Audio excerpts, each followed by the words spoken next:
What's up, guys? Welcome back to the channel. My name is Kevin Svenson, and today we're going to be discussing the Bitcoin halving. If you're watching this video, then very likely the Bitcoin halving is just about to take place or has already taken place. So as you guys know, I've been very bullish on Bitcoin over the past 2 months, and overall, if you're looking at the weekly chart, things have been playing out in my favor, and my bullish bias has been working out in my favor. Despite the recent dump for Bitcoin, things still look pretty good from a weekly perspective. And if we're looking at the daily chart, we had a little bit of a pre-halving dump, and from the weekly and the daily perspective, we are still maintaining overall a higher low trajectory. Right now, I'm looking at a chart that shows the Bitcoin halving cycles. Before the first halving, we had a bull market, then a bear market, an accumulation phase, an expansion phase where we push to the upside, and then a reaccumulation phase right before the halving takes place, and then we enter a bull market.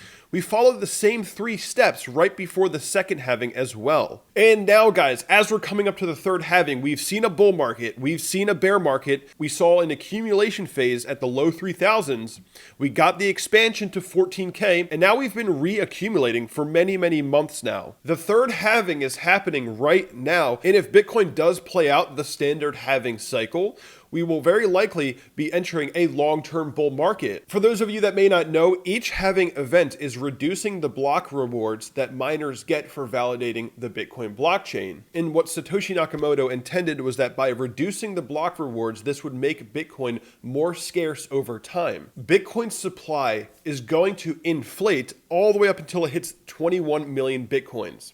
Right? But the inflation is decreasing during every halving. This does create extra demand as Bitcoin becomes more scarce. So it is likely that Bitcoin will be entering a bull market now. Right now, a lot of traders are wondering if Bitcoin is going to have a continued dump after the halving. Are we going to have a post-halving pump, a post-halving dump? What's going to happen after the halving? As we're moving into this historic event, the third Bitcoin halving in Bitcoin history, you guys got to ask yourselves some hard-hitting questions. You got to know exactly what your strategy is, why you're in this market, and you need to trade with a purpose. You need to be participating in this market with a purpose. Personally, I look at things from a much more long-term perspective. So even if we do have a post-halving dump, it doesn't really matter for me. I'm going to be looking to accumulate more at those low levels. My purpose in the crypto market right now is to prepare for the future of finance. So I need to get myself into some good long-term positions. So lower prices are my friend. Dumps are actually my friend. I look to accumulate more during dumps. So again, my purpose in this market right now is to set myself up for the future of finance, which I believe blockchain is going to play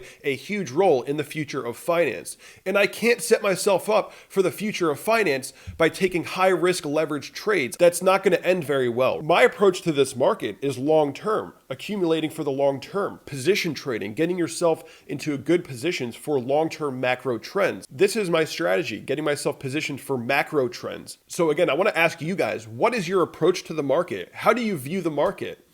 Do you have a plan? Are you short-term trading? Are you long-term trading? What is your purpose? What is your goal? If you believe in Bitcoin and blockchain as being the future of finance, as I do, then why is it that you are so afraid to hold on to your positions for the long term, right? A lot of people get really scared during little moves, and you got to ask yourself, do you have strong conviction? Do you really believe that blockchain is the future of finance? And if you do, then you shouldn't really care too much about the volatility, and you should just be looking to accumulate at good areas of value. So I just wanted to explain in this video how I approach the market, what my mindset is like, why dumps actually don't really affect me, why dumps are actually good for me from a long-term trading perspective. Dumps are actually my friend. Obviously, I've been very bullish over the past 2 months, and that has worked out great for me. And we had a short-term dump not too long ago, and people were saying all kinds of things after we dumped.